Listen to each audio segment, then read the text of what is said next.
Hi, this is Lauren Lester, and you're listening to the Geekcast Radio Network. Oh, well, looky what we have here. Welcome to the Joker Cave. Certainly not any jokes around here. What with all the seriousness of putting geeks in a round table about comic books. You're listening to The Pullback After Dark.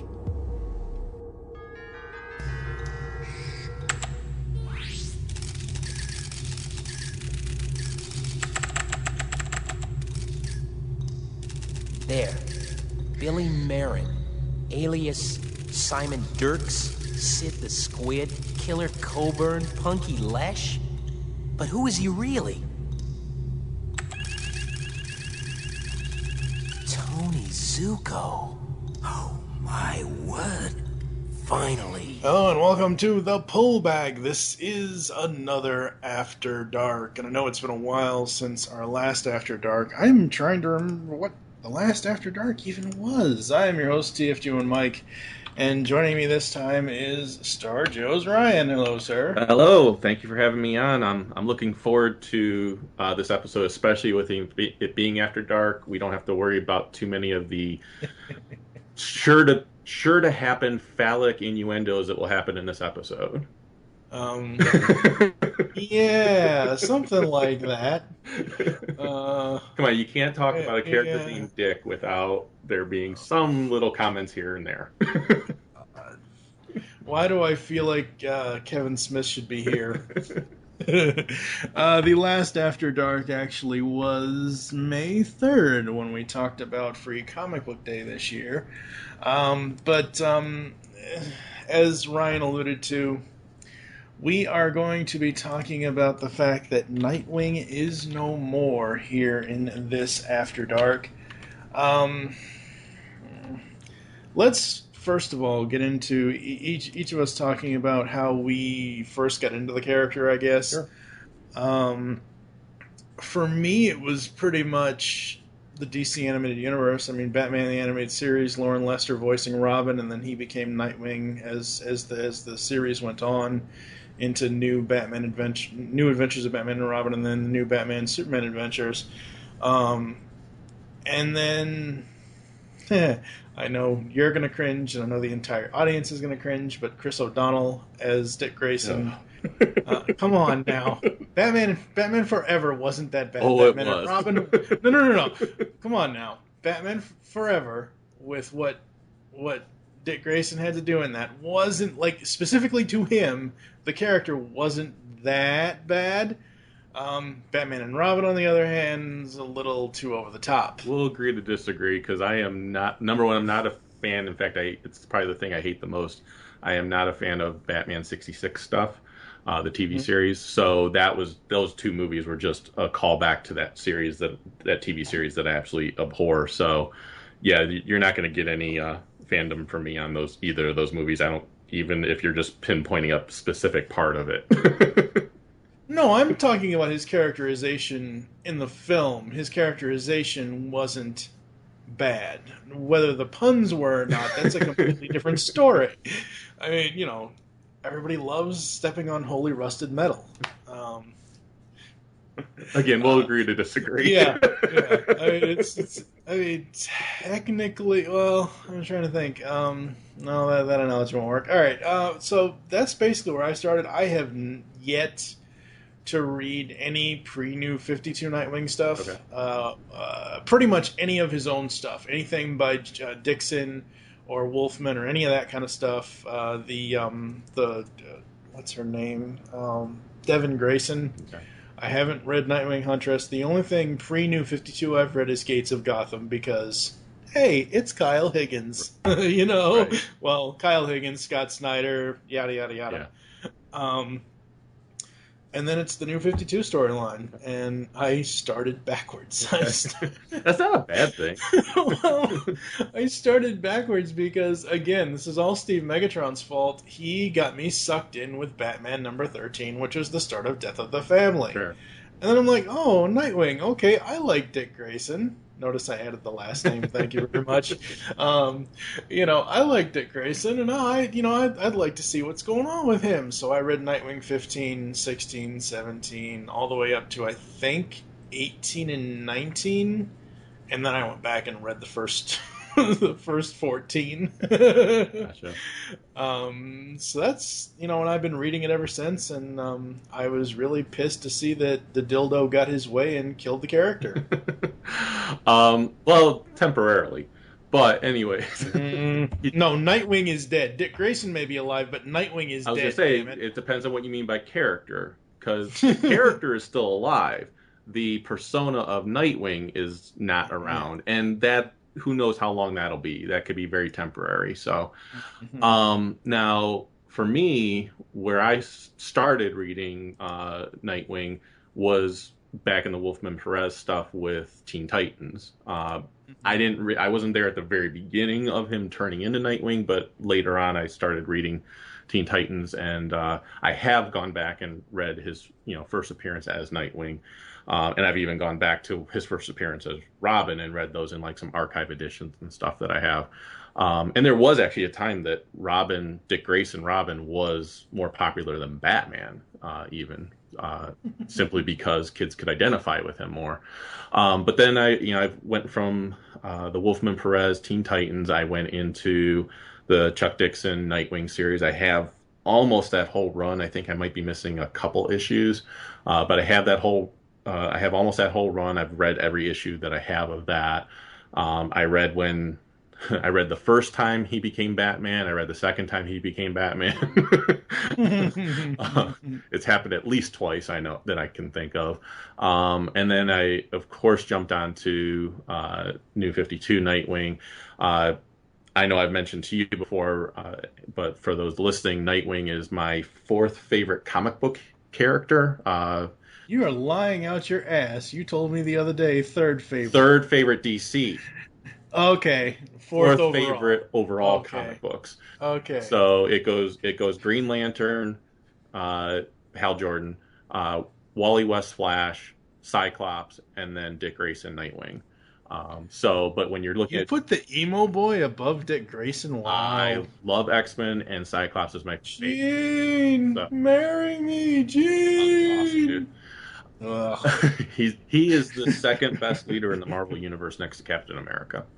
So, but no, I could let's put it this way: I could identify with Cyclops just because he was kind of the Boy Scout character, and that's kind of how I grew up being. So, but getting back to Dick Grayson, I have action figures of him. I have an Artifacts statue of him. The character is awesome. I love him as Robin. I loved him more as Nightwing. I'm very interested in where they're going with him going forward. I don't think he's the best Robin in my opinion, but I liked him as Robin. But I liked him a lot more when he became Nightwing. Yeah, see, for Robins, it's Tim Drake and Dick Grayson, not in that order. Yeah. I didn't want to use the fallacy of Tim and Dick, or Dick and Tim. Right. That's a little worse. Dick and Tim. Right. Dick and. But for me, Dick Grayson and Tim Drake are my top two Robins. Yeah. They always will be. Jason Todd, I get. He's a little more serious. I can kind of get behind him as Red Hood. Mm-hmm. No one, not even a movie that the DC animated universe, or not DC universe, or animated original movies, no film, no animated adaptation of anything dealing with Damian Wayne will ever get me to like that fucking character. Oh, really? I hate that love kid. that character. I hate Damian. I love him. And we're supposed to be, talking about Grayson here, but Damian, to me, he's Ra's al Ghul's grandson. He's the epitome of Robert Frost's poem. Two roads in a yellow wood diverged in a yellow wood, because he can either go and be like his father, or he can go and be like his grandfather. Right. And he treats Alfred like he's a servant, and okay, yes, Alfred is Bruce's butler, but he's so much more than that. He's technically Bruce Wayne's adoptive father after Thomas and Martha died. Right. And just the way that Damian treats him, it's like, oh my god, I want to backhand him Well, and so here's much. the thing. I didn't like Damian when he first appeared. Mhm. But he's grown on me, and the thing that I like about him is the fact that he is a kid and he can change and he can grow as a character, and he has in the comics.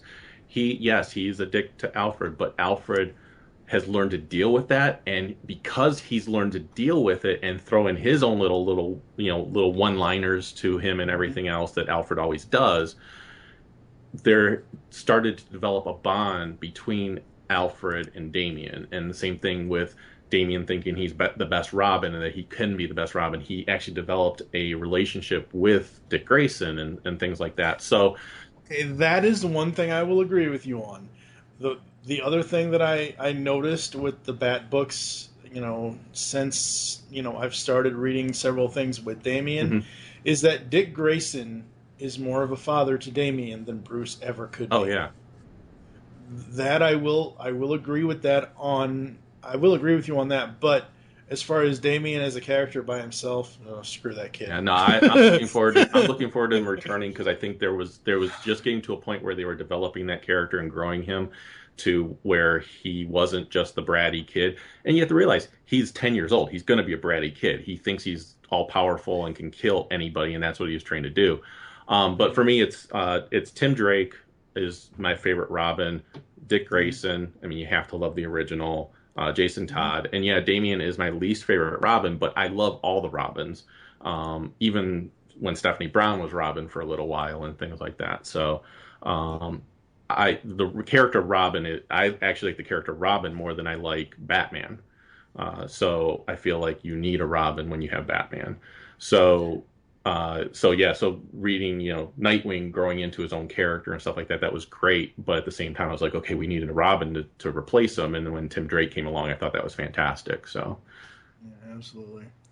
All right, we're going to take a quick break, and here's what we're going to do. I know that Steve and I kind of briefly touched on the 28 issues, Nightwing 28, Batman 28, etc., etc., etc. Ryan and I are going to go through the final 3 issues of the Nightwing New 52 series by Kyle Higgins.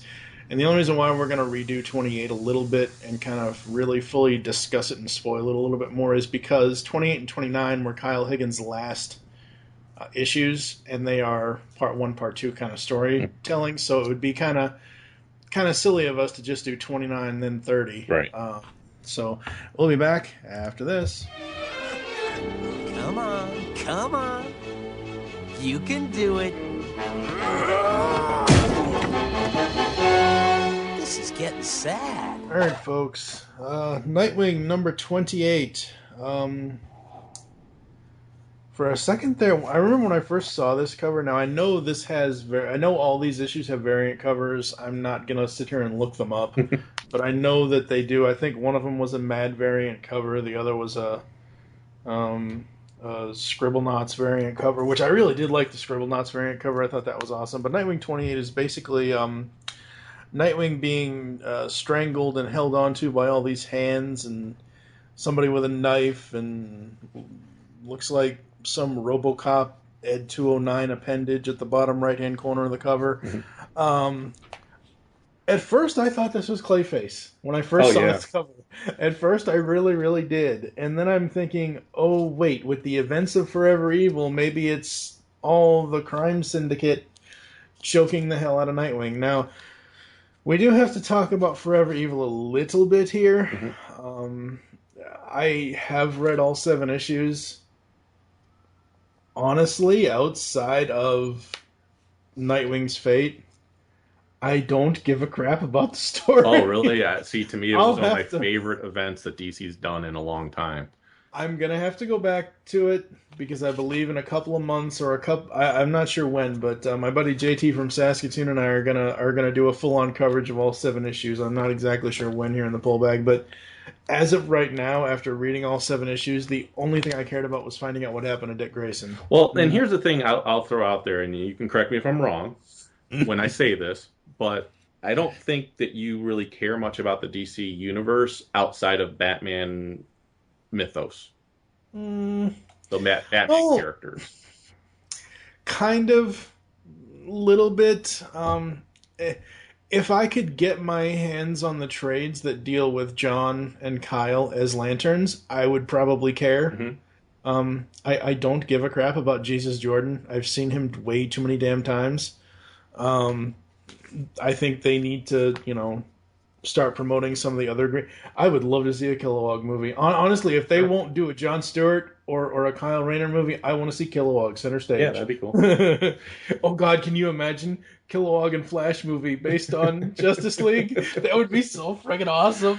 But I will say, when you're looking at a story like Forever Evil, you're dealing with a grand scope DC Universe story. You're not dealing with Right. just individual characters or a central focus. Even a story like Blackest Night, which I think was the last time DC did a really great crossover story, even though that was focused on the Green Lanterns, it really was a DC universe. It really did encapsulate the whole DC universe. Forever Evil, I think, did more so of that. I really can't look at Forever Evil and say this was more of a Batman story, or this was more of a Justice League story, or this was more of a whatever. It was really a DC universe story. It impacted everything in the DC universe, and that's why I really liked it. And I thought it was well done. I thought the art was beautiful in all of it. The only thing I didn't like about it is that last issue took forever to come out. So Yeah, we got to talk about that because Nightwing number 30 and Forever Evil number 7. I don't understand. Because I looked in, which was it? I looked in one of the books. I think it was one of these. It's either 28 or 29 that has a checklist of. I forget. I'm trying to thumb through here so fast. Okay, here it is. Because it has the Final Fate of Nightwing ad in Nightwing number 28. February checklist I should be looking at 29. In 29, it has the March checklist was supposed to be Forever Evil number 7 and blah, blah, blah. Forever Evil and Nightwing got pushed back until May. I have no idea why DC Editorial did this. It took me completely out of the book. And honestly, for me, Kyle wasn't writing 30. yeah, So I was pretty much out. Honestly, to me, the New 52 Nightwing series ends at issue 29. I think what they needed to do, in all honesty, to make sure that people understood the impact of it, is I think they needed to put for Nightwing number 30 Forever Evil Aftermath, or after Forever Evil, or something like that, so people knew that it took place after issue 7, because it really is a tie-in more to Forever Evil than it is to a wrap-up of Nightwing. Absolutely. All right, so Nightwing 28. This is why I interviewed Kyle once already on this podcast, and I really want to interview him again because of what's going on in Batman Beyond 2.0, but I love how he starts stuff out. Okay, I can explain. I mean, he basically gets every general cliched guy line out of the way in the first 2 or 3, or maybe it's not what it looks like would be better. Right, because it looks like Batgirl's pissed at him and choking him to death. Yep, again. I should say that the art here is done by Russell Dodderman, and the one thing about the Nightwing art over the series, over the entire 30 issues plus the annual, it's changed and evolved over time, and it's, different artists have put their imprint, but so far no artist that has been on this book has really made me say a bad thing about the art. Not at all. There are times, there are times in the early issues with Eddie Barrows, and as much as I love Eddie Barrows drawing this universe here with Nightwing, there were times where I thought Dick Grayson looked a little bit off model in the early issues, but it wasn't anything that was like, this art sucks, Right. So we've got Nightwing in this T-1000 looking thing. Spinebender, yeah. Yes, spine. Yeah, I remember when I first read this issue, and I was like, Spinebender. Hey, is he trying to do a play on words for Spellbinder from Batman Beyond? Um, and again, Kyle's dialogue, along with the art. I know a lot of people are diehard. Nightwing has to be black and blue, not black and red. I love the black and red. Yeah, I'm good with I either. But I really, really do. I mean, as much as I love the old DC universe and or not the old DC animated universe and the blue in that, the red in this just looks so much better. yeah. So, go ahead. Well, the one thing I was going to say is when I started reading this, I actually had to pick up issue 27 because I was like, did I miss a cliffhanger that I didn't know about? Because and that's not really a complaint. It was just like I started reading this, I go, I don't remember him fighting this Spinebender guy in the last issue. But that was kind of what was cool about it, and that's what some comics do that I think they do really well is they throw you right in the middle of the action. You weren't missing anything. It's just this is the villain that he's fighting at the beginning of the story, but that's not necessarily what the whole story is about. Yeah, absolutely. It's kind of very. It's. I only say this because I've seen several episodes of Batman: Brave and the Bold. Would you say it's kind of Silver Agey, where you start off somewhere and then you go someplace else after the credits? Yeah, yeah. I mean, it's very to me. It's very. I don't know. I want to say almost like movie-like, where they're like, okay, we're opening up with a nice action scene, and now we're going to get into the meat of the story. So, yeah, especially action movies, a lot of times they open with that big action scene, and then you get to learn who the characters are after that initial action scene. So, yeah, it's kind of like Lethal Weapon 3. right? Are those little hearts? Yeah. So we have Spinebender, who is a shape. She's basically the male Mystique of the DC universe.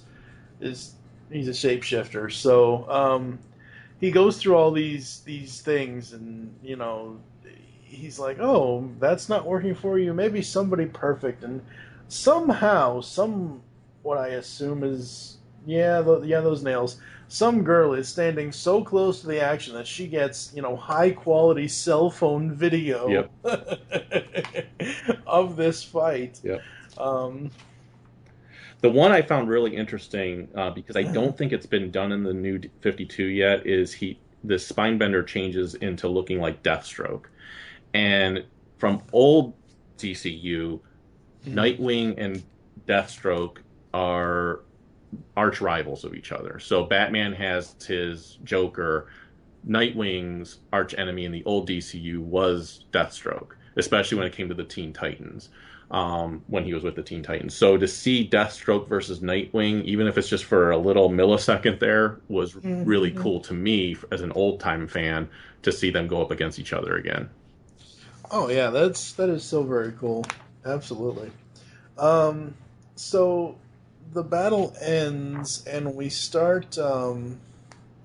After it ends, we start with another page twist here, where I want you to know you have every right to hold what you're holding against me, and we go to the prison where Tony Zuko is being held. Now, let me ask you, what was your initial reaction when you first realized that he faked his own death? I liked that twist on it.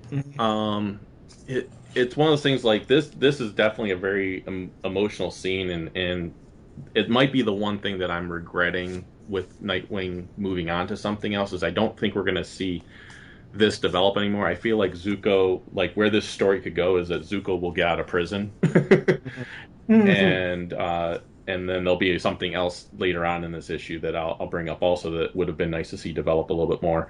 But yeah, seeing him, I was fine with the fact that they said, he basically faked his death and now he's here again and he was living another life and everything else. Like I can live with that. So yeah, I mean, I was fine with it too. I mean, I thought it was great. I thought it was a interesting way to have Nightwing go kind of full circle and to have, because I mean, from where Kyle started the story at issue 1 to now, I mean, it's really all come full circle. Yeah. Pretty much. And the thing is, he had everything he wanted again. He had a new wife. He had a new kid, as far as Tony Zuko went. And that's why, like, in this page, his wife is telling him, like, no, you don't understand. I'm going to make it sure it's my mission, make sure you never leave jail, because the one thing you've never been able to admit to or explain is, were you responsible for the Graysons dying? And he just looks at her, which basically gives her the answer she expected, which is yes, he's responsible, and she walks off. And I could almost see that turning into a new hatred for Zuko for the Nightwing character, of saying like, my family is gone, it's all his fault, when really it's Tony Zuko's fault. But villains never see themselves as being at fault. They always see the hero as the one at fault for why they've lost everything. See, for some reason, now that you pointed out that that's his wife, I thought that was Sonia for a while. I thought it was his daughter. They do look similar, I'll give you that. Very similar. So we then get to, throughout this whole time, Nightwing is doing this, internal monologue and narration, and, he's talking about, 10 injured and a couple 100,000 in property damage easy, all because of a guy who came to town to kill me. Yeah, silver linings, my... and we run into this family who... They're basically... One of his roommates is babysitting for this family. And the daughter stays with her during the day, and his roommate's trying to find a job and everything else. But in the meantime, she's doing this babysitting. And they're just that wholesome, everyday family. I mean, they might be a little bit more bohemian from some of the things they're looking to do, but... But yeah, they're just like a normal family, and they were picking up their daughter... who had been being babysat that day. So, and and the daughter Jen, because she did in the previous issue, or I think was it 26 or 27? Yeah, it was one of those two. 26 or 27. She found Dick's little hiding place on the floor for his equipment and his suit and everything else, and she knows that he's Nightwing. Yep. And the bottom page is her looking, staring back at him, and it's like she's got a secret. Yep. And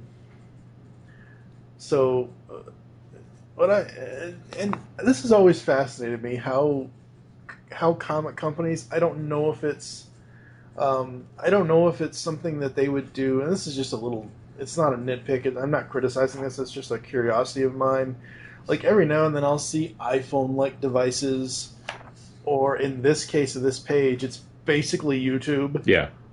I don't know how that kind of thing would work in a comic. Does DC talk to these companies and ask them, hey, can we, use a one-off or use your direct model of... Well, if you notice, especially with the Apple laptop there, it's just slightly different.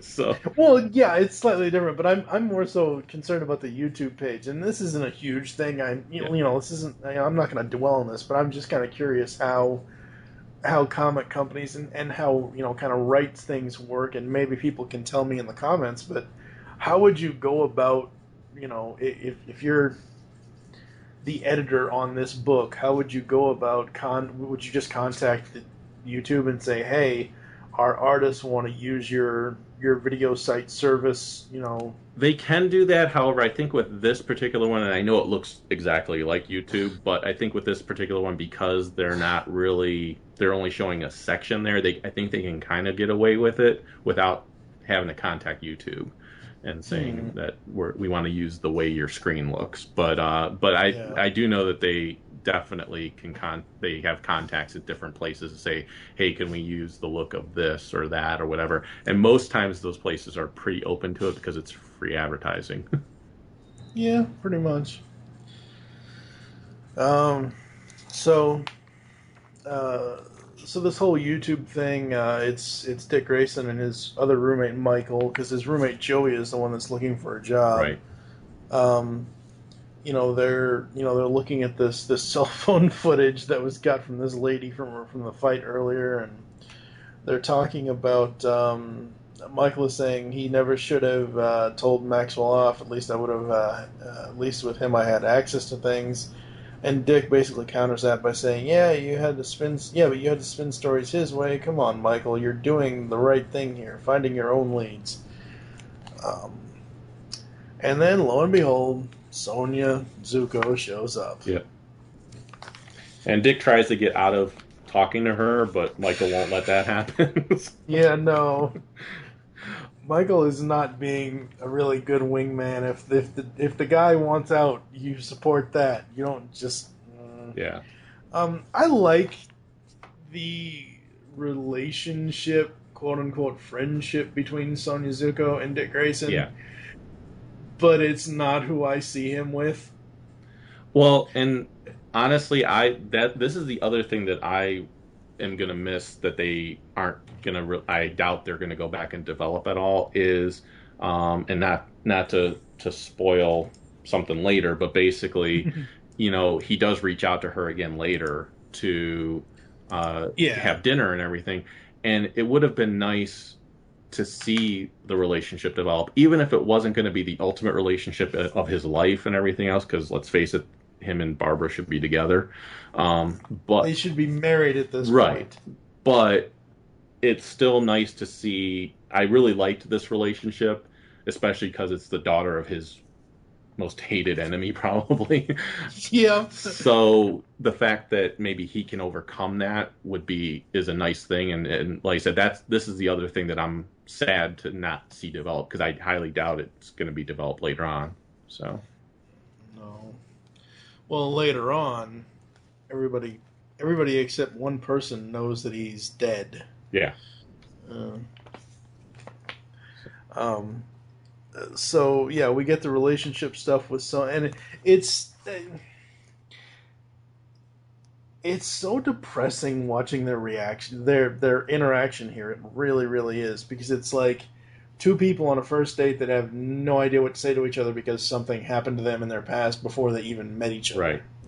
Like, you take, boy X over here and girl Y over here, whom have never met. Something happens to each of them that kind of affects both of them together without them ever meeting, and then they meet, they date at some point in their lives, and then they move on, and they're coming back together again, and it's like, hey, yeah. And things are just never going to be the same. And yeah, it's just never going to be the way it was. But I thought it was done very effectively here, and I like. Oh, absolutely. I like the fact that she apologizes for what happened, and he even apologizes for kind of the way he reacted to everything. So. And yeah, they just kind of go their separate ways, and yep. That's that.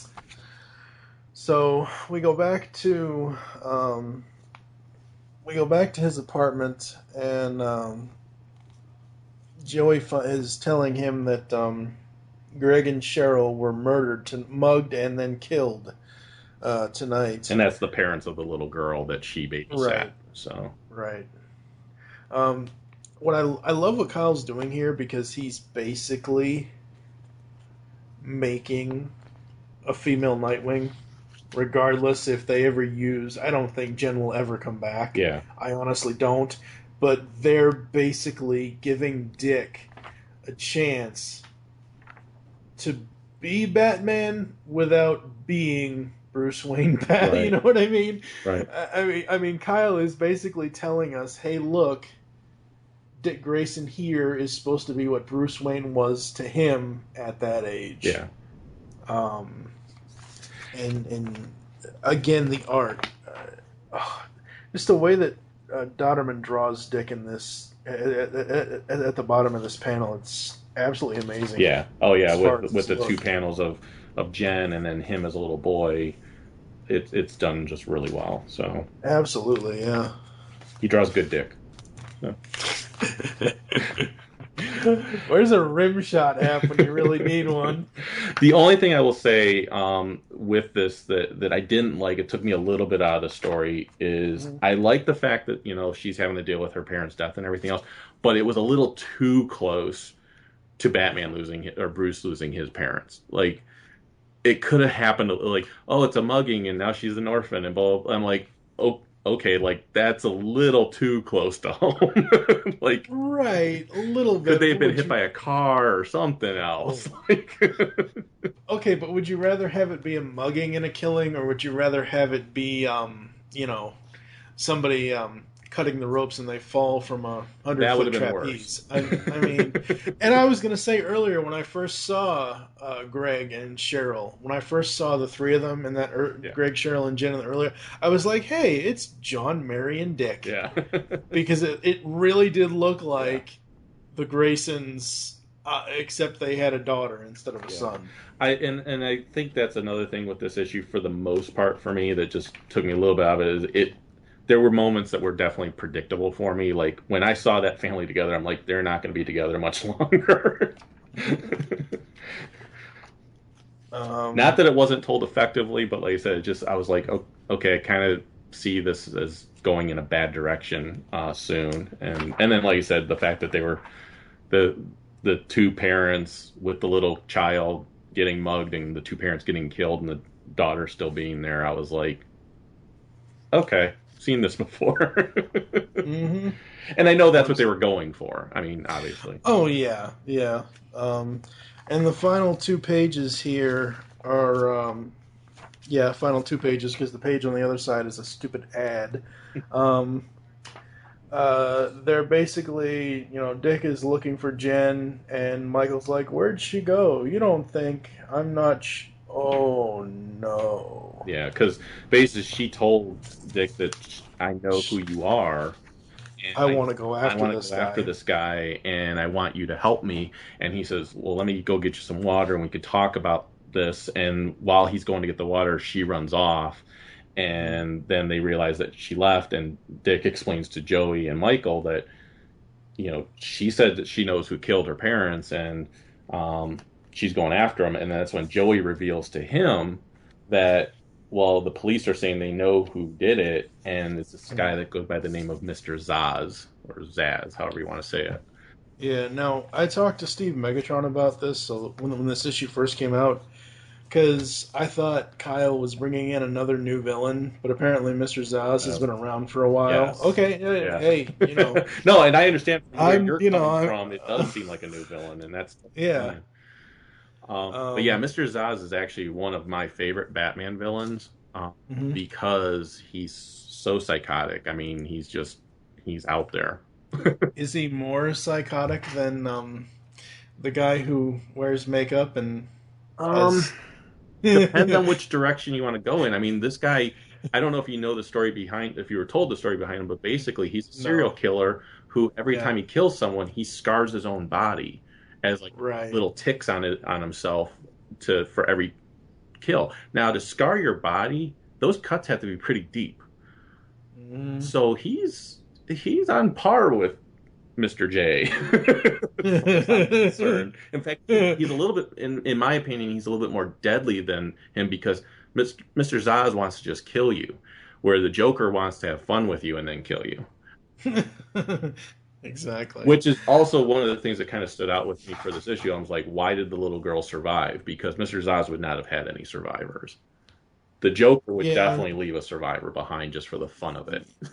Yeah, that's true, but I think the reason why she did for this issue was for Grayson to teach her a lesson. Sure. And in the next issue. Yeah, she could have been running away while her parents were being murdered. I mean, that could be why she got away and everything, so. Right. Final thoughts on this one before we move on to 29? Just solid issue. I mean, it's a good issue. Like I said, the beginning of it made me feel like I had missed something in the previous issue, but I didn't have a problem with that. Like I said, there were a couple moments that were a little bit predictable, but still a solid story. I liked it overall. I like the next couple issues better than this one, but it's still a solid issue. All right, we're going to take another quick break, and we'll come back with Nightwing 29 after this. Hey, it's a free rooftop, isn't it? Nightwing, what are you doing here? Oh, just following a pattern of obsessive behavior instilled in me at an early age. You should work on your stealth skills. I heard you coming halfway across the roof. Good to see you, too. Hey, look. All right, folks, up next is Nightwing number 29. Kyle Higgins, Russell Dodderman again, ambushed, and it basically has everybody that he's faced in his new 52. And then some. I mean, it's got Zuko, it's got Prankster. Joker. Oh wow, I didn't even notice. Wow, yeah, Joker. Um, I like this cover, but it's not. See, I thought how they were gonna do it was for every evil number 6 was gonna come out, they were gonna kill him Mm-hmm. in that, and then the aftermath of that was going to happen in this issue, but because DC editorial pushed everything back and supposedly wanted to tell a more fluid story. Yeah. So this is Kyle Higgins' final issue. This to me is the finale of the Nightwing series. When we talk about number 30 here in a little bit, number 30 is kind of like a period on. It's a comma and then some sort of question mark as far as what's going to happen with the future of him is the way I look at it. Yeah, it's like like you said, it's like an aftermath of Forever Evil Yeah. and a prequel to the Grayson series. Yeah. But this one starts out with, and this is by far this is the best Kyle has ever written the character in the monologue. It really, really is. There isn't a line in here. I would love to see this issue. I would love to see these final 2 issues made into some animated film. I know they never will be, but like Kyle's writing in this issue specifically is just gut-wrenching awesome. Yeah. So we start with, everything has just changed. Part of you thinks your life is over. The other part thinks that that's just something people say. You're in shock. It doesn't feel real. Your friends are there for you, but they don't understand. You're only sure of one thing. You want to hurt the person that hurt you. Now, throughout this monologue that he's saying here, he's basically telling a story to Jen. Right. Which we find out at the end or near the end. Yeah, near the end. But the thing I love with it, and you talked about the art in the previous issue. When we're getting these monologues of him talking to Jen that we find out later, while we're getting those, we're getting a whole history of his life. Yeah. And the art on those pages specifically is absolutely gorgeous. As much as I loathe the idea of Dick Grayson as a Talon, I want that page as a 17 by 11 by 17 poster. Oh, yeah. Seriously, like, oh my god, that looks so awesome. Yeah. So we basically pick up right where we left off in 28, where Jen is gone and Dick is going to go find her, and Joey basically says, "Don't lie to me." He says, I'm not, I promise. Time moves on. You start a new life. And yeah, the art here. Look at that bat signal. Yeah. Oh my! You get Batman and Robin there, and it's like all of the, or not all of, but a lot of the rogues gallery of Batman and Joker, Harley, Scarecrow, Two-Face, Poison Ivy, Mr. Freeze. Yeah. All the cores. Yeah. And you have, Robin doing his thing, Dick Grayson Robin doing his thing of just like being the flashy, flamboyant one that they come after, and him using his acrobatics to take him out and everything. It's really cool. And then I just love how that transitions right into that big splash page of one pager that's Until You Find You, and it shows him in his Nightwing garb, like flying through the air. So just really cool. Yeah, it really, really is, and even my dog loves it. But what I love, what I love about all of this is that again, the monologue. Yeah. You want to become someone stronger, so you try on different people. And that line, when I first read it, I'm like, is he pulling a Joker on us? And then, until you find the right you. And then that's when we have that giant, him leaping in the air off whatever building it is, and Yeah. oh my Well, god, and that art. Dick Grayson, and we can talk about this more so when we get into 30 or beyond 30. Dick Grayson has always been a character of transition. So, he was the acrobat circus performer, and then he transitioned into being Robin, and during that time he transitioned into being Bruce Wayne's son, because Bruce Wayne adopted him. And then he transitioned into being Nightwing and the leader of the Teen Titans, and then he transitioned into being Batman. I mean, he's constantly a character of transition for whatever is needed at that time, and that's actually mentioned in these issues too. So, Yeah. which I like. I've always liked about the character. He's probably the most adaptable character in the DC universe. And this is what separates him from being Spider-Man. Yes. Because I know a lot of people, especially during the Superior run, when Superior had the black and red suit, and this, I was like, oh my god, they're ripping off Nightwing's outfit. And then the monologue, we go to Mr. Zsasz, who is doing one of these deep cut gash things, and Yep. and we see him in his little apartment there, and we see Jen, hey Zaz, and then his monologue continues. Then one day your old life comes back, Which harkens back to the early issues of this new 52 Nightwing series of like some of the circus people that he used to perform with. fighting Talon, kissing what's her name? Oh God, not Riley. Crap. Is it Raina? Yeah.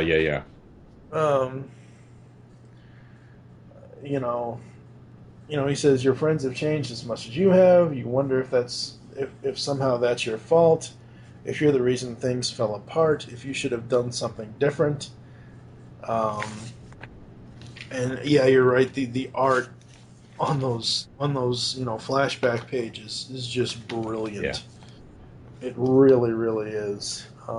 Now, the big glaring thing I had with this issue, I love this issue, except there's one glaring plot hole that doesn't make any sense to me whatsoever.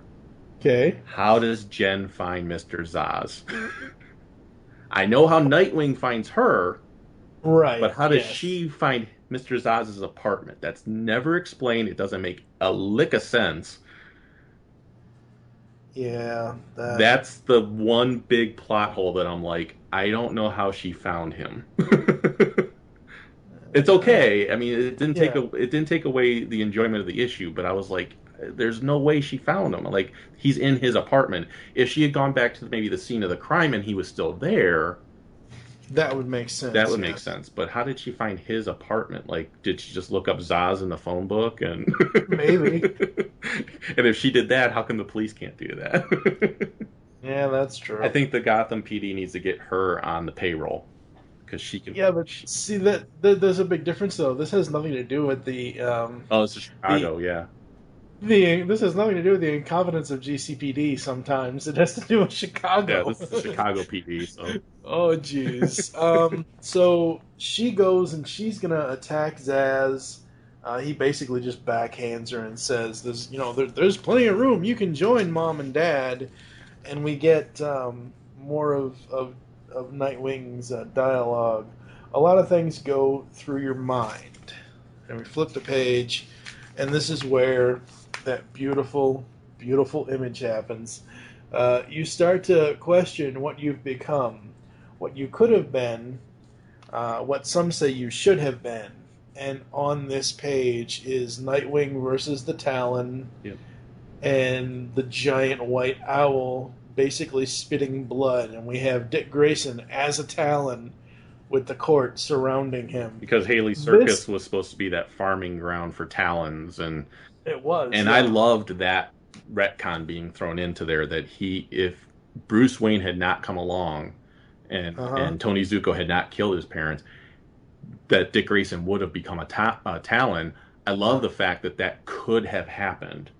I'm glad it didn't, but I almost, seriously, and we'll get to this a little bit later when we talk about certain previews of things that are coming up with the character, but I honestly was hoping after I saw this, if this was going to be the final thing, before I got to the final page of this book, I was like, yes, Please make him a Talon. That's a book I want to read. Dick Grayson as the Talon. Go ahead, do it. I want you to do it. Because, and again, Kyle writes this character the way anyone should write a character that you absolutely love. Yeah. I mean, Kyle's writing, it just, I'm telling you, ladies and gentlemen, by the end of this little issue here, that I'm probably both times that I've read this issue, I've ended up in tears at the end of the book. So the only thing I would have, and I think it could have been interesting to see him as a Talon. The only thing is that they would have had to brainwash him or something, like, because it's so far removed from who he is as a character.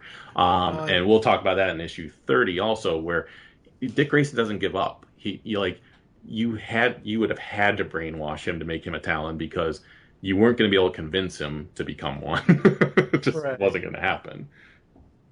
And then we see reflections of Amusement Mile, and he goes on to say that your parents wouldn't be proud of you. You swear you're going to do better. You're going to be better. You're going to build a legacy. But sometimes you don't get the chance. Sometimes you do let people down. And that's the other thing we should talk about while we're talking about these issues, is because Joker blew up Amusement Mile, or he did something to Amusement Mile back in issue 15-16 during Whole Death of the... Yep. Like, I would have loved to have seen Dick in charge of, having his own circus as a day job in Gotham. That would have been awesome. I think that would have been a really awesome thing, and that's where I was hoping they were going with the whole thing, and then obviously they didn't, so... But yeah, I think that would have been really, really cool. So he finds Zaz's apartment and breaks, basically shatters the glass like Batman would, and he says, "See, Jen, that's the thing about stealing somebody's gear. You never know what's gonna track her." And then Zaz it looks like Zaz cuts him because Zaz has the knife in his hand. Yeah. But I think he just hits him. He just punches him, yeah. Yeah. And again, the art, oh god, so good. Yeah, there's a lot of nice motion scenes. I mean, there's not a lot of words in these panels, but you don't need words for what's happening. I mean, you have Zaz. And I'm so glad with the words that are happening. Yeah. With the sound effects, with the because they're hitting each other. I'm so glad it's not a biff bang pow zout zapparoo. You and me both. I mean, as much as I like that stuff in the old series, I know you're not a fan of 66. I know. And then, he basically beats Zaz, and he says, I guess in the end, what I'm really trying to say is there's no easy path through this from here on out. Things are going to be hard, really hard. There will be days when you're sad and you won't know why. Something funny will happen. You want to call your mom and tell her about it, and then you remember you can't. And I think this is really, you were talking about it being very emotional, and it is. I think this is a really great monologue for someone that has lost somebody in their life, whether it be a parent or a significant other or something like that. I mean, I don't know if Kyle has dealt with loss in his life of that significance, of someone that close, but I mean, what he says there, as far as like you'll forget sometimes that they're not there anymore, is very true. Oh, absolutely. I mean, no matter how long time has gone by, you do sometimes forget, and you instinctively want to turn to that person or call them or write to them or something like that. And so I think he just captured that perfectly in this dialogue. Oh, absolutely. Okay, here's the thing, to take a little ad break, considering they put it in here. It's Evil versus Evil for the future of the DC Universe. After Evil. March checklist for every Evil number 7. For every Evil number 7 and Nightwing number 30. We're supposed to be out in March. Not the end of May. Yeah. Damn it. Jerks. Well, and I don't blame DC for that. Because I think it had more to do with the creators. It's not like DC said, like, yeah, let's hold on to this issue. Um, I Oh, I'm sure that's what DiDio said. Let's just screw with the fans more and not give them a file. Let's give them issue 6 and let them scrounge for Yeah, I think4 months. I think just because I know this artist's history, I think it was waiting for Finch to finish drawing it. David Finch is not known for being able to carry on an ongoing series. He's tried many times, and his book has always been delayed because of it. Yeah. And I think that's what happened here. I think that they were waiting for him to finish. He had drawn the whole series already, so they didn't want to just go to another artist. You mean Dodderman, not Finch? No, I'm talking about for Forever Evil #7. Oh, okay. And then Okay. because these issues were coming out, issue 30 and stuff like that, and Justice League and everything else were really aftermaths to Forever Evil 7, they had to wait till Forever Evil 7 came out. Yeah. So I honestly, until they can prove it otherwise, or he can prove it otherwise, I blame the whole thing on Finch. And I love his art, but he's known for delaying books. So So Dick gives Jen his mom's bracelet, I think it is. yes, that's the one that he had bought for her the night that she died. The night she died. Yeah. Yep. He says no matter how. He says because no matter how dark things get, I want you to remember they won't always be that way, Jen. They'll get better, just like they have for me. And if you remember on the bracelet too, it has Robin's on it. Mm-hmm. Which is where he in the New 52. That's where he gets the idea for the name of Robin. Robin, yeah, to be the sidekick name. So,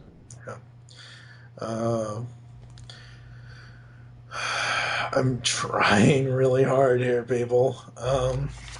Trying really hard because this is just. I mean, we go. We see the end with Jen, and we see the.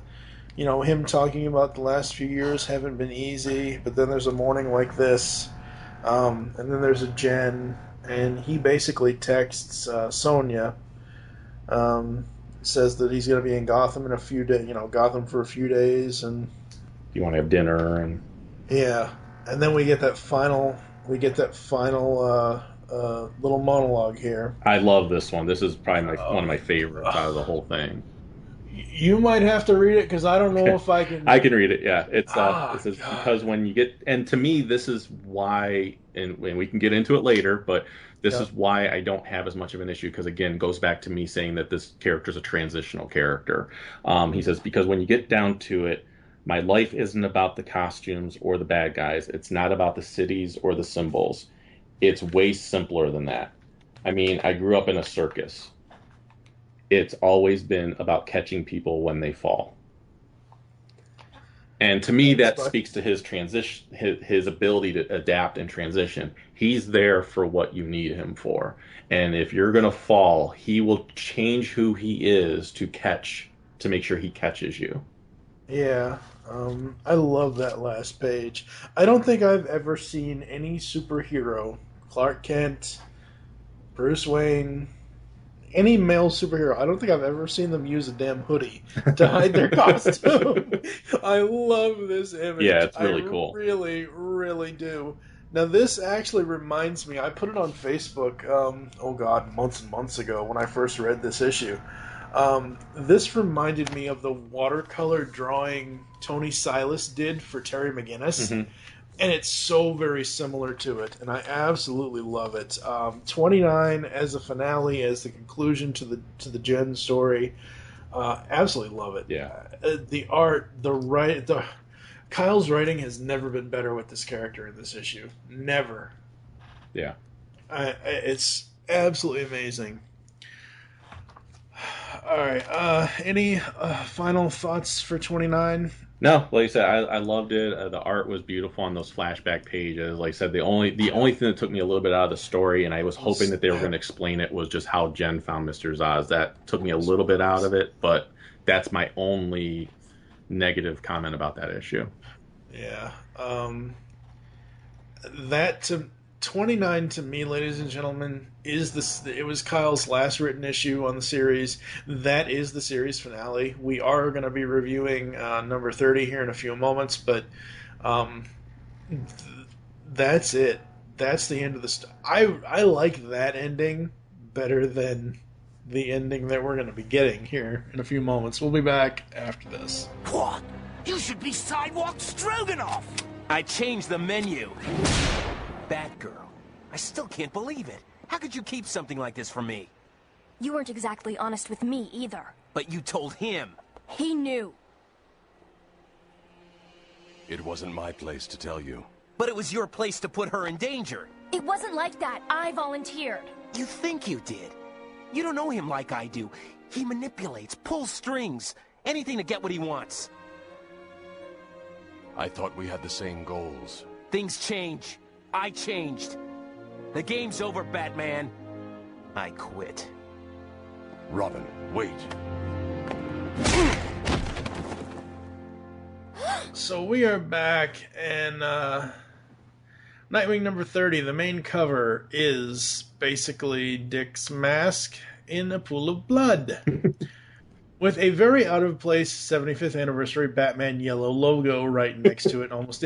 Now, if they would have put that just a little bit down to the right, if they, like, because I'm looking at this on Comixology. On the right-hand side, it said, rated T for teen, and it gives you the issue date or whatever, and on the bottom it says DCComics.com. If they would have put the Batman yellow 75 logo, like, down here on the rock... Yeah. Like right above I wouldn't have a problem with it. I agree with you. But that just takes so much away out of the this part thing. that cracks me up the most about the whole Batman 75th is that they are they are putting so much focus on doing amazing things for the Batman 75th anniversary that they did not do a squat amount for Superman. That just shows you Batman's more powerful now, popular. He is, but there's also a lot of people that love Superman just as much, and absolutely. And so it just boggles my mind. I'm like, wow, really, you went all out, and Superman was the first character too. So it's just very weird to me that he's getting that much attention. I'm not complaining because I love all the stuff that's coming out, but so the title of this story is Setting Sun. Now, I'm doing this through Comixology Guided View, so I'm going basically panel by panel. And the bottom of it says the Democratic Republic of Congo 2 months ago. Now, I am happy with this issue that they kept the red and blue. Mm-hmm. It sometimes when other writers that aren't a main writer, like take whatever issues Gail Simone wasn't on Batgirl, I think it was 17 and 18. Yeah. They didn't use the purple, yellow, and black for her monologue. They used some other colors because it wasn't Gale. I don't like that, but I'm so glad they kind of kept this. Yeah. So this issue, let's see, Tim Seeley and Tom King are the writers. Mm-hmm. And just to give you some background with them, Tim Seeley has been around for a long time. He's currently writing Revival. He's written G.I. Joe in the past. That's where I first saw him appear. And then Tom King is fairly new to writing comics, but he's written books. He has a book out called A Once Crowded Sky, which is a superhero-based novel. And it's actually very good. I've read it. It's really well done. And I know Tom King. I've met him many times and everything else. And he, above anyone else, has really delved into the history of the character of Dick Grayson. He's done a lot of research for what is to come. And he's also, to give you a little background with him, he's previously a CIA. He previously worked for the CIA. So he knows what he's about to write. Let's put it that way. Oh, I'm sure. So this one starts off in like I said, the Democratic Republic of Congo. And the title of the story is Setting Sun, not SUNSON. Mm-hmm. And they start with this, and I glazed over Forever Evil number 7 as of this recording. I like I said earlier, I only really cared to figure out what happens to Dick, and I'll just spoil it now for everybody. Lex brings him back to life with a shot of adrenaline. Yeah. Because he gave him some pill that would stop his blood vessels or heart give him heart palpitations or something or other that wouldn't actually kill him, but look like it would kill him. Yeah. So I'm not sure what the deal is with this starting. And like when I first read this, I'm like, okay, what does any of this crap have to do with Nightwing? Yeah. Well, and I will say, like, the beginning of this story threw me off a little bit because number one, they went through 3 different artists in this issue, and this first artist, the art was a little too cartoony for my liking, considering the topic. If it was not, terrorists attacking a medical location in the Congo, I could see this type of art working well for a fun type story, but not for terrorists attacking a medical location. Yeah. So that was one of the drawbacks for me. But I really loved the introduction of, I think she's been introduced before in the New 52, but Leslie Tompkins, who is a long-standing Batman, a supporting character. So, is that supposed to be Lobo? No, that is not Lobo. I know. I think it's a Kiss reject. So, Gene Simmons, you are not. No. Yeah, it's this weird group that evidently likes to earn points by killing people. Yeah, I bought Nightwing 30 on Comixology specifically to see what the guided view would show with the story, and I really thought it was going to be like the beginning part 1 of this story was going to be like Nightwing centric all the way. Yeah, and it really isn't. No.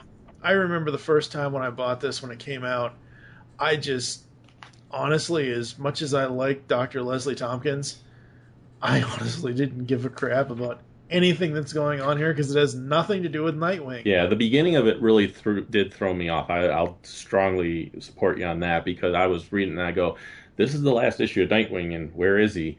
And really. And I thought at any moment he was going to be the one that came in and rescued Leslie. And and it wasn't, and it got really weird because it got weird with the lady with the wings. Well, number one, the lady that saves Leslie Tompkins is this lady wearing a white coat that's pretty much open to her breast popping out at any moment. Yeah. And she saves her, and she's got these really crazy like lights in her eyes that evidently are part of this whole spiral organization that we find out about later. And all of a sudden she grows wings, but I don't know if it's because Leslie got drugged or something like that.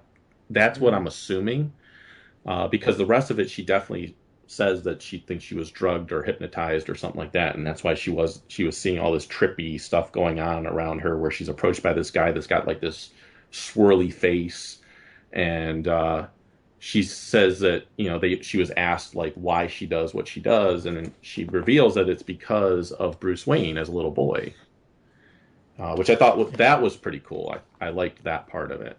Yeah.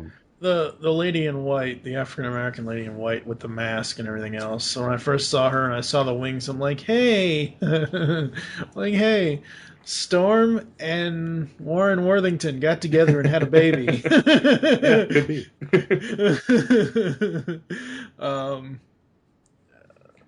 And she's not sure. Dr. Tompkins isn't sure if all she remembers is talking about how there was a little boy, Bruce, who inspired her to make sure that other people don't have to suffer with pain. But she reveals to Batman, because she knows who Batman is, that she's not sure if she revealed. That's all she remembers, and she's not sure if she revealed who Batman was. And every time she closes her eyes, she sees this symbol of a spider web with an eyeball or eye in the middle of it. So,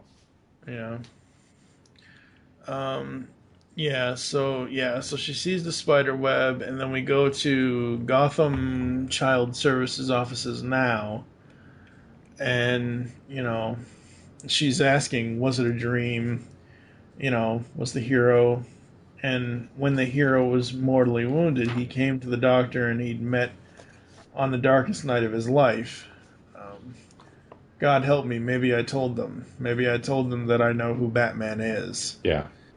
And we have this beautiful, absolutely hauntingly beautiful image of Wayne Manor. Yeah. Very. Which is a month later. And this art I liked a lot better. This is the second artist that was brought on once we got to this point, and we have Alfred going down or trying to go down to the Batcave, but he gets stopped, and Bruce tells him that there was some problems, and Alfred's of course crying because they lost. He believes that they lost Dick Grayson. Yeah. That he's dead, and Batman tells him not to worry about things. He's going to fix things, and he'll be able to come down later. And we find out the reason why is that Alfred's being prevented from coming down there is because Dick is down with Bruce, and they're about to tussle. Basically, they're about to throw down.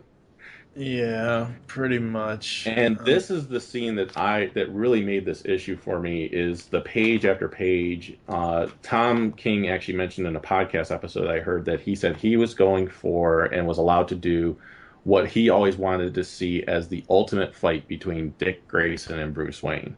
The ultimate throwdown, no holds barred fight between the two of them. And I honestly think that that's what you got here. Oh yeah.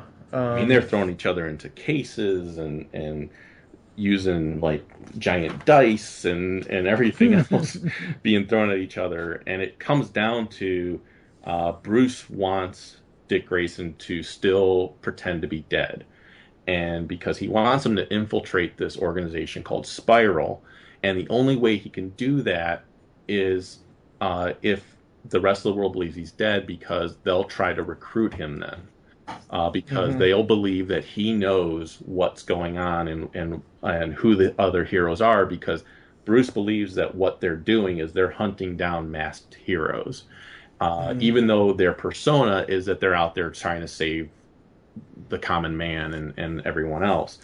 Bruce doesn't trust anyone else to do it. He says, other heroes that are my friends, they'll give up. They will give in, and I need to make sure that you are not someone that's going to give up, that you will not quit, especially with everything that's happened to you. And that's really the essence behind this fight, is he's like, I want to see, do you still want to live? Do you still want to put everything out there, and will you not give up? And Dick doesn't like what's happening because he's like, I don't want to have to lie to my family, and he views Barbara and Alfred and all them as his family. I mean, I love the panels when he says, no, I won't do it. I can't stay dead. I can't do it to them. Yeah. They fight the usual evil around the world. But Tim, terrorists, murderers, the cowardly and superstitious. Jason, a lot of people fight that fight these days. Alfred, and then Barbara. Spiral is that, I have to say, as much as I really don't like a lot of this issue, that image of him screaming Barbara with the exclamation point and the blue explosion behind him, that's an awesome. Yeah. That is just awesome. Yeah. And then we find that they're bashing each other and everything else, and finally Dick says, I'm not your boy. And to me, that's a growing up moment for him, is making Bruce realize, like, look, I'm not yours to really control anymore. Yeah. But at the same time, he's like, I need you to do this. And Dick accepts it. But I love the fact that, at the beginning of this whole fight, Bruce told him, like, there's one rule to this in this fight. We've sparred many times, but there's one rule for this, and it's that you have to win. And so then at the end, when Bruce says to him, that's enough, and Dick says, no, it's never enough. One rule, I win. And that was, to me, that's Dick's way of letting Bruce know, I'm going to do this for you. Yeah. And I'm going to make sure that I win. And then nothing to me was better than Alfred coming down at the end of that whole thing and saying, "Dear Lord." The other greatest thing about this is back a few pages. I don't know if you see it, but I see it. That I assume it's a bat boat because it's in the water. Mm-hmm. It looks like Darkwing Duck's plane. Oh yeah. It does. It very much does. I love the whole thing too, where he says, where Bruce says we fall, to get back, to learn to get back up, and Dick says, no, that's not true. We fall because someone pushes us. We get back up to push back. Right. That's absolutely amazing. Yeah. So then we get into Tokyo, Japan. And this is where the third artist comes in. This third artist is actually the artist on the Grayson series, or at least for the first issue of the Grayson series. I don't know if he continues into issue 2 and 3, but this is the artist for the Grayson series of issue 1, and I actually really like the art on this. But we see that there's some weird artist type guy in the subway in Tokyo who's got music playing, and he looks like a singing mime, even though mimes are not supposed to talk. Yeah, he reminds me of the mime from Animaniacs, honestly, except there's no black on his costume. Yeah. And it looks like he's about to blow up some guys down there in the subway, but Dick stops him by throwing his Eskrima stick at his head. And I love how it bounces off and comes back to Dick after that. And then we see him on like a pirate ship a pirate airship almost, taking on some other guys. Then we see him in Amman, Jordan, and there's like a guy there, a sniper, and all these guys he's taking out have Kane written on their fingers. So C is on one finger, AIN. They all have that insignia on their hands, but Dick takes out the sniper guy in Jordan. And I do have to say, before you continue, since after the fight, when I forget where it is, I'm trying to see here where it first starts. I think it first starts with the Tokyo arc. Yeah, it starts with the Tokyo arc. Who am I? I've been a lot of things. Mm-hmm. I was a son. This entire monologue, even though I know Kyle didn't write it, it feels like Kyle wrote. It feels like something it's got Kyle the same would type write. of feel to it. Yeah. Yeah. So I do really like that. Yeah. And then we get Dick Grayson in Uganda, and he's on top of a car, and he's stopping. He pulls the guy out of the car that's racing around, and finds out there's an explosive in the car, and he jumps out just as it's going over the edge of a cliff, and he catches this swinging rope ladder that a helicopter happened to be coming by, and here the helicopter pilot is this African-American woman who's wearing a huntress-looking shirt, and we actually will find out later that this is the new introduction of the true Helena Bertinelli, because I don't know if you read the New 52 Huntress, but she used the name Helena Bertinelli, but that's not who she really was, because she came to our world from Earth 2, and she adopted that name to disguise herself in the series World's Finest, but then she had to get rid of that identity. So this is the true Helena Bertinelli, and that's why she's wearing the Huntress shirt, is to give a little nod to that, that, hey, there's a reason this character kind of looks like she's Huntress, and it's because she kind of is, but for our world and not Earth 2 world. Right. But she's obviously working for Spiral. She hands Dick Grayson a card that has the web with the eye in the middle of it, and she's like, Spiral has a mission for you, and then that is what's going to lead into Grayson #1. Yeah, that's going to lead into Grayson #1, and I just have to really quick, before we do final thoughts on this, take another quick break, and then we'll come back with what we're going to talk about in the closing. But where it starts, as the car goes off the cliff, who am I? After all that, I wanted to go back. I wanted to be with who I wanted to be who I'd been, a son, part of a family, a legacy, Robin, Nightwing, Batman. I wanted to go back, but I can't. Something terrible is coming, and I have to stop it. My enemy is in front of me, and I'm alone. Who am I? My name is Dick Grayson, and I'm who you need me to be. Yep. And this goes back to what you were saying earlier about he is a character who will change and adapt. Yep.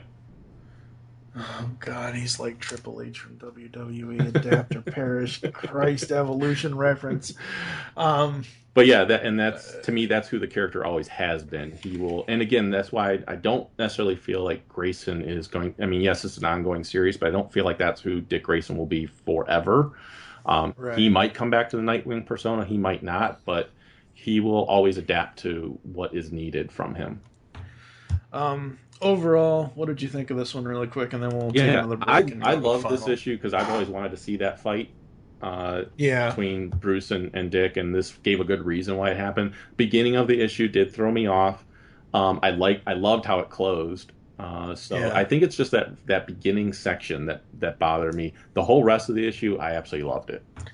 Yeah, I do agree that beginning really has, other than Leslie Tompkins, has zero to do with the Bat Family, other than setting up Spiral. Right. So, as I said, we're going to take another quick break. We're going to come back with final thoughts and ratings on the 3 issues, and we're also going to go through the first 3 solicitations for Grayson. So we'll be back after this. I never put on that costume again. And you still haven't forgiven him? Why should I? He'll never change.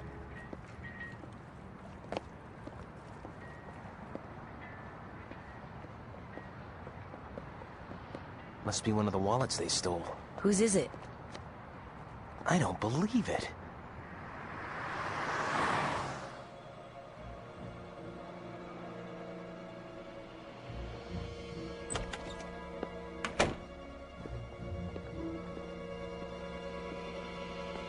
I think this is yours, Connor.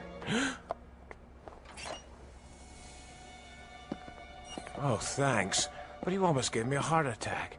I thought you were the Batman. No. I ran up against him once. It was a real eye-opener. Forced me to get my life together. Now I've got this great job. Even Mr. Wayne knows me. Terrific guy. Never too busy to stop and ask how my boy's doing. Mr. Wayne is a good man.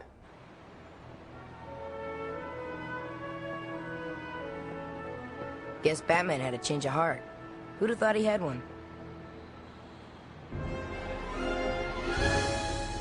Speak of the devil. You coming? I guess it's about time.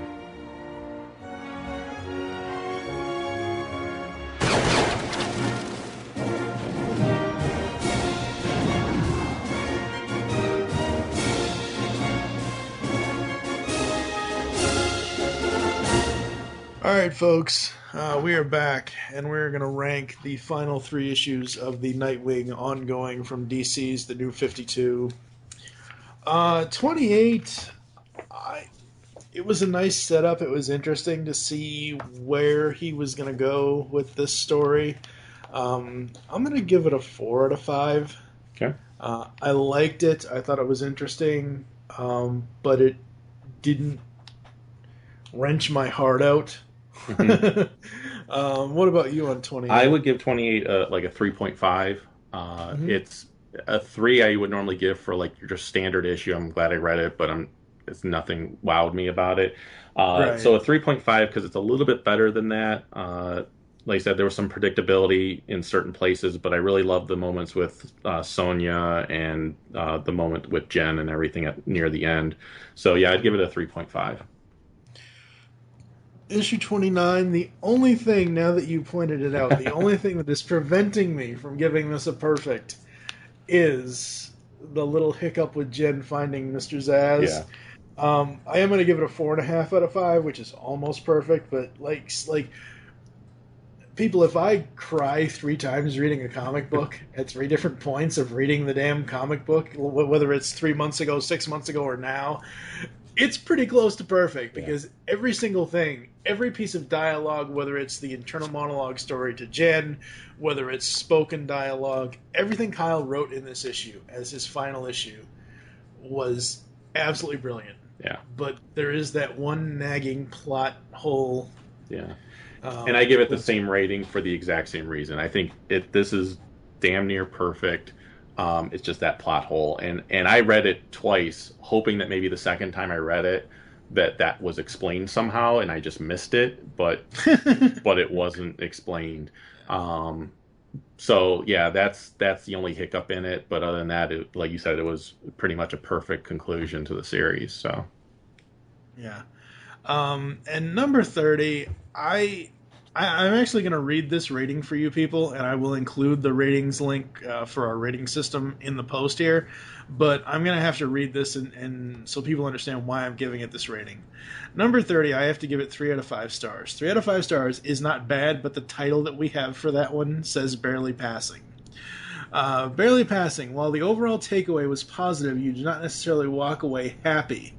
It does not extraordinarily succeed in any specific areas. If it does, it gets weighed down by something as equally unsuccessful, though overall enjoyable, as easily disposable. The reason why I give it 3 out of 5 is the whole beginning part. Mm-hmm. I was expecting something else. I was expecting, even after, because I did read Forever Evil number 7 before reading number 30. Obviously, you kind of have to.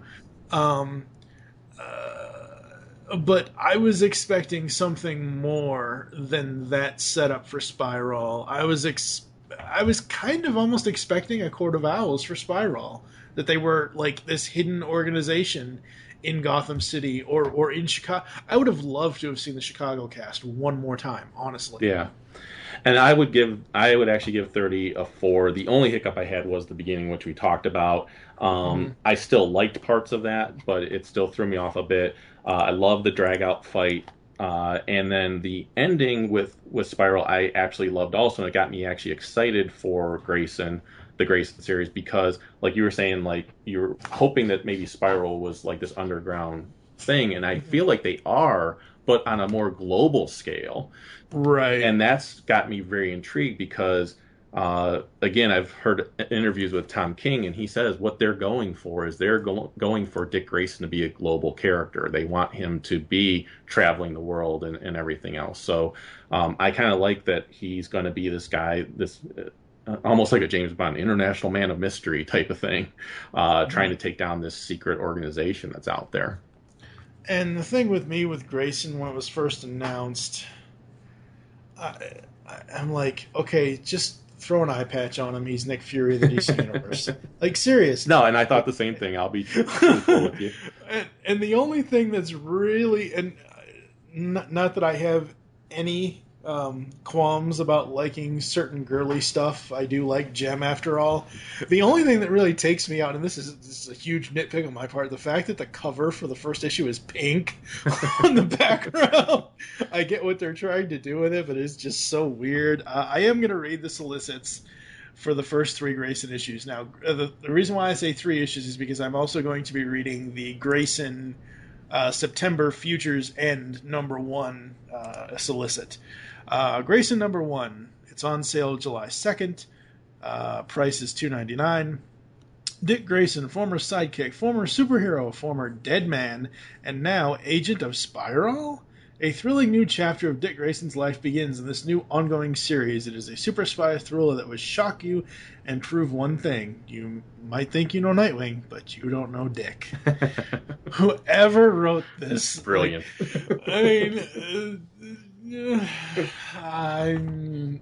I really honestly think they got Kevin Smith to write that. Seriously. Every time I hear a Dick and Fart joke, I always think Kevin Smith's behind it, even if he isn't. Grayson #2, on sale August 6th. Price is $2.99. Grayson digs deeper into the mysterious organization known as Spiral and learns more about his new partner, Helena Bertinelli. Mm-hmm. Now, on DC's website, it says the first 2 issues are written by Tim Seeley, not Tom King. And what they actually do is that they are co-plotting. Okay. And then they are alternating who the actual writer is. Okay. So you will probably see when you get the actual issue that inside it will say co-plotted by Tim Seeley and Tom King, and then it'll say scripting by Tim Seeley. And then when you get to issue 3, it'll probably say the same thing, but then it'll say scripting by Tom King, because I know Tom King does the 3rd issue. Right, yeah. I wasn't able... I guess I could look for it. Number 3. I don't know. Do they have those? Do they? No. I haven't heard anything as far as what it's about. Oh, see, normally when I do a Google search for, like when I did Google search for Grayson number 1 and 2, immediately the first thing that popped up was the DC Comics website. Yeah. And it didn't with this. Yeah. All right, so this September, DC is celebrating the New 52 anniversary with the Future's End event, because, after all, everything has to end in the future. And Grayson Future's End number 1. Branded a traitor, Dick Grayson has become the most powerful hero in the newly resurgent and dominant Mother Russia? And now he must battle the beast from the east in one final struggle for supremacy. Yay! Which is basically, it's basically a take on a character of there's a longtime Batman character called the KG Beast. It's not the KG Beast from what Tom King was saying, but there's a reason that wording was used. And he said basically for that issue 3, as much like the other Future's End stories, because they do take place in the future, it's what he was able to do was what he always would want to do as far as an Elseworld story for Dick Grayson. So this isn't a set feud. So no. It's a possible future. Yeah. And the Future's End weekly series plays into that. Yeah, I'm out on that. I'm all in, baby. I'm so out on Future's End. I just don't know anymore. I've read the first 3 because I don't think number 4 is out yet, or if it is, I haven't had a chance to pick it up yet. Okay, I haven't had a chance to pick it up yet. The first 3 set up so many different things. The only thing I was really interested in is see how they bring Terry into the New 52. Yeah. That was my really only interest in the Future's End ongoing. Yeah. I'm enjoying it because it reminds me very much of the 52 series that they did, where each issue, because it is weekly, you can get away with doing very short plot points all the way along because you only have to wait a week for the next one. That's what they did in the original 52 series, weekly series that they did, where it was basically, here's a short story of each character, and those stories will continue next week and the week after and everything else. So I really like that format, and I like what they're doing with it. See, I don't mind that with Batman Eternal. I'm loving Batman Eternal. Yeah, Batman Eternal's awesome. Future's End just didn't... It's not enough. It's too much Firestorm, not enough Terry McGinnis. That's really what it is. Yeah. I think you'll get more Terry as it goes on. It's just they will highlight certain characters in certain issues because of certain creators that are writing that character were predominant for that particular issue, and that's why that happens a lot of times. You will get later issues, I'm sure, that will focus more on Terry McGinnis and Batman Beyond and everything else. I will say the Firestorm character is the one storyline that I am not enjoying because I feel like they're getting the character completely wrong. But all the other stories I'm really enjoying, so I am fine with having one character that's a few pages each issue that I'm not enjoying as much. So, I mean, I like the whole Mr. Terrific angle. I think that's awesome because the only thing I've really known him from was Justice League, and he was still kind of a side character in that. And I'm willing to bet that this is not the Mr. Terrific from our universe because he's acting kind of cocky and dickish, and that's not Mr. Terrific. Oh, great. So that's one thing I'm not too thrilled about with DC. They have so many damn different Earths. It's like... Marvel does too. No, Marvel has 616 and then the Ultimates, but... Oh, they've got a lot more than that. No, I'm sure. But in fact, they've got more than DC does. But oh wow, that's scary. Yeah, but the thing I will tell you that I think is going to happen is I think that Batman Eternal, Future's End, and then the new one, which is Earth 2 World's End, I think I don't know if you are aware of this, but all 3 of those titles are supposed to end on the same month. It's a year-long. Yeah, it's a year-long series. All 3 of them. Well, only Eternal. Only Batman Eternal is a year-long series. Oh. The other 2 are going to end the exact same time Batman Eternal ends, which makes me think that they all 3 will tie into each other somehow. Oh. Yeah. So that'd be interesting. And next year, when they are supposed to end, will be the 30th. I want to say the 30th anniversary of Crisis on Infinite Earths. Oh, geez. So I think all of that plays into it. So. I'm really not thrilled with them not allowing Kyle. I mean, I know Kyle's moved on to I wouldn't say bigger and better things, but Kyle Higgins he's still doing Batman Beyond 2.0, which I'm absolutely loving. So at least I can, get my Grayson fix there. I know at some point, I don't know when, but at some point he's going to be a part of the Bat Eternal team. I don't know which issue, because we're already up to issue 9 and 10, and so far it's still the original writing team, Scott Snyder, John Layman, and all those guys. I know he's moving on, but I'm so mad at DC editorial for not allowing him to do what he wanted to do with number 1 Amusement Mile and number 2 continuing on in Chicago. Yeah, I would have, and I'll say I would have liked to have seen what they would have done with all of that, or what he would have done with all of that. I certainly would have been on board for all of it, but I also can't look at what could have been, because I'm not going to get that. So again, it goes into my adaptability. I'm like, okay, well, this is the series I'm going to get. Let me see what they do with it, and let me see what direction. Is it something I want to read? And when I read kind of where they were going with it, and I heard interviews and everything else, I was like, all right, this sounds like this could be interesting. And with it being my third favorite DC character, I'm like, I'm not going to jump ship. I will certainly give them enough rope to hang themselves with. I'm giving it probably 6 issues. That's more than most people. So I'm only giving Future's End 4 issues. If by the 4th issue if it doesn't thrill me, that's getting cut off my list. Yeah. All right, so that's going to do it here for us in the Pullbag After Dark.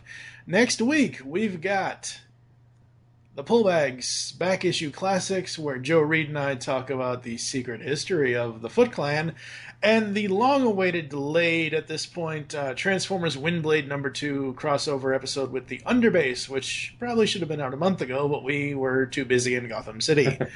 Where can the people interact with you online if they would like to, sir? They can find us at starjoes.com, and that's where you can download our episodes. We're also on iTunes, and we're on Facebook, so you can just look up Star Joes, that's JOES, and you can find us on Facebook and like us on there. All right. Make your greatest game into comics, and we will catch you next time. Now, I love s'mores as much as the next guy, but I'm fresh out of marshmallows. What do you say we call it a night? You've just heard the latest episode of The Pullbag, the GCRN's comic review and discussion podcast. There are several ways to get in touch with us and leave feedback for the show. You can visit the website, geekcastradio.com, where you can comment on the episode and all of our different podcasts. You can rate our show on iTunes. Be sure to leave us feedback. Call the voicemail line, 502-526-5821. Please remember to tell us the show you're leaving the message for and your name. Become a fan of us on Facebook by searching Geekcast Radio Network. Send us an email feedback at geekcastradio.com. Follow us on Twitter at Geekcast Radio. So until next time, make your great escape into comics and unleash the geek in you.